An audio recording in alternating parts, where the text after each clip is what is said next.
Hi, boys and girls.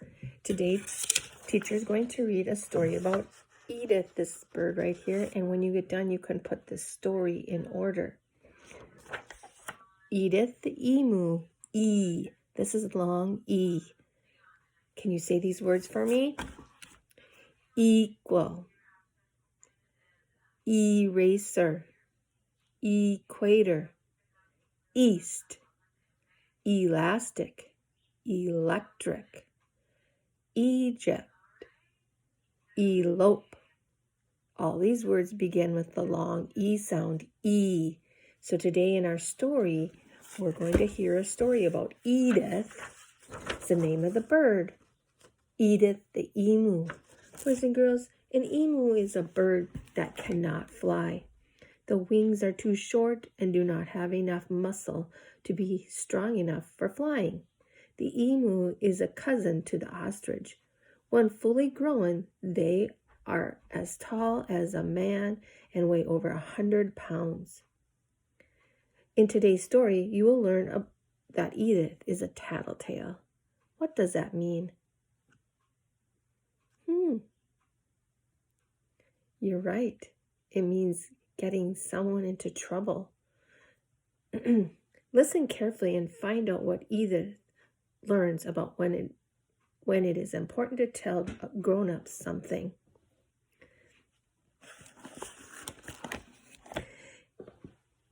More than anything, Edith the emu wanted to be seen flying in the sky like other kinds of birds. She would love to glide like a hawk or soar like an eagle. She would even settle for flapping her wings like a crow. However, Edith knew that, like her cousin, the ostrich, her wings were too short to fly. Edith lived on a fowl farm in Oregon with her parents, aunts, uncles, and cousins. She did not have any brothers or sisters. She did not have many friends. Edith had, as her mother called it, a bit of a problem with tattling. Edith did not think she was a tattletale. Like the other emus, Edith lived by the motto, "We may not fly, but we can make a difference." Edith made a difference, or at least she thought she did. Whenever she saw anything that she decided was wrong, she told a grown-up. One day, when some of the other emus ate their dessert before their school hot lunch, Edith tattled to their teacher, Mrs. Parrot. "Edith," Mrs. Parrot said, "not everyone thinks fruit as dessert. It is not as if the birds were eating ice sunflower cake before their worm burgers. Telling a grown-up is a good idea when there is a real problem." One day, when some of the boys were burping the ABCs at recess, Edith tattled to the principal, Mr. Falcon. "Edith," Mr. Falcon said, "burping aloud is not good manners, but the worst that could happen to the boys is that they might get sore throats from holding air in their throats. Telling a grown-up is a good idea when there is a real problem."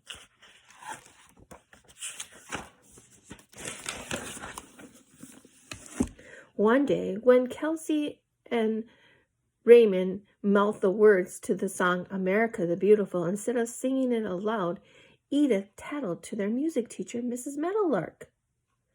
"Edith," Mrs. Meadowlark said, "pretending to sing a patriotic song is not what I want happening in music class. However, telling a grown-up is a good idea when there is a real problem." That evening, Edith's mother and father sat her down on the living room couch and said, "Edith, you need to stop tattling about silly things that are not your business.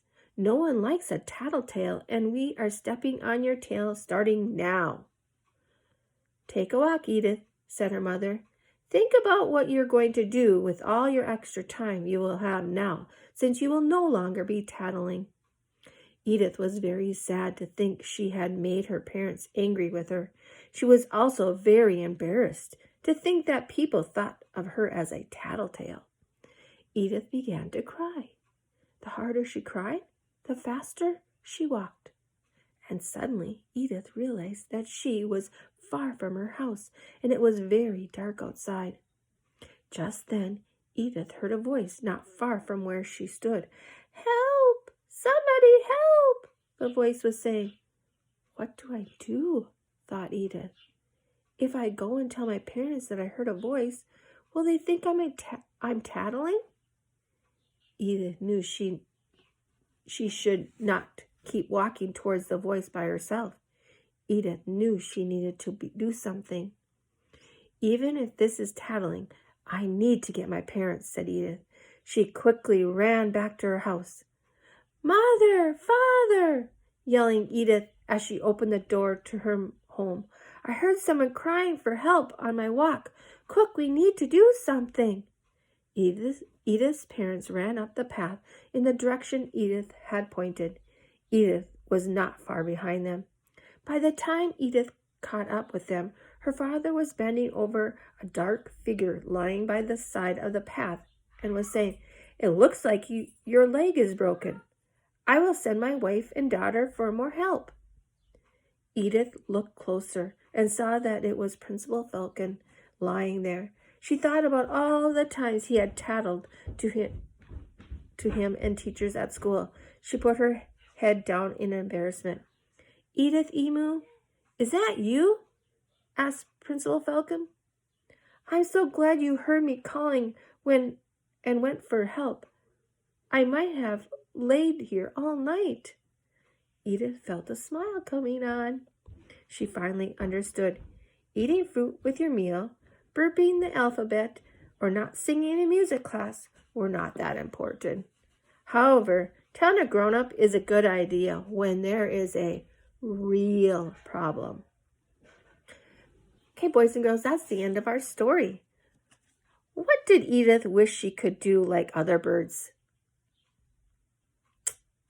Yes, fly like all her other birds. Flying was one thing that she really wished she could do, but her wings were too short to fly.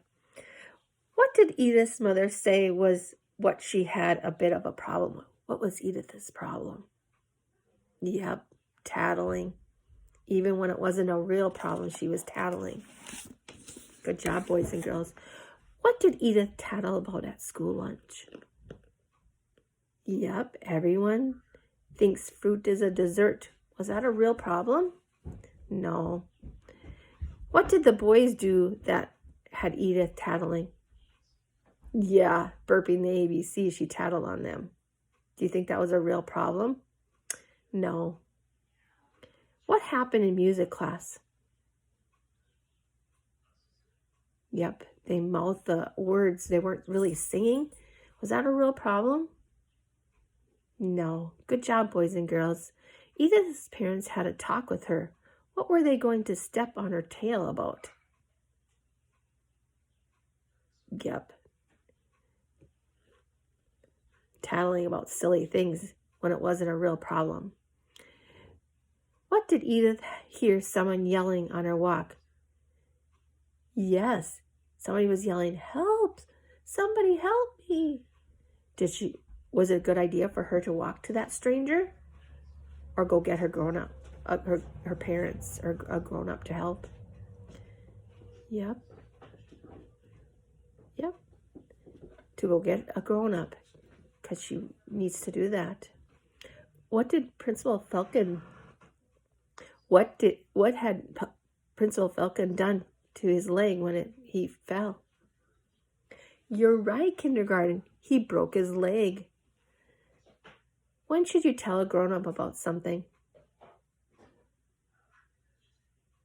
Yes, when there is a real problem. Like when Mr. Falcon broke his leg, that was a real problem. Good job, kindergarten.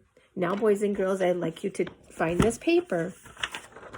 And I would like you to put the story in order. What happened first? What happened next? What happened last? Okay, bye, kindergarten. See you later.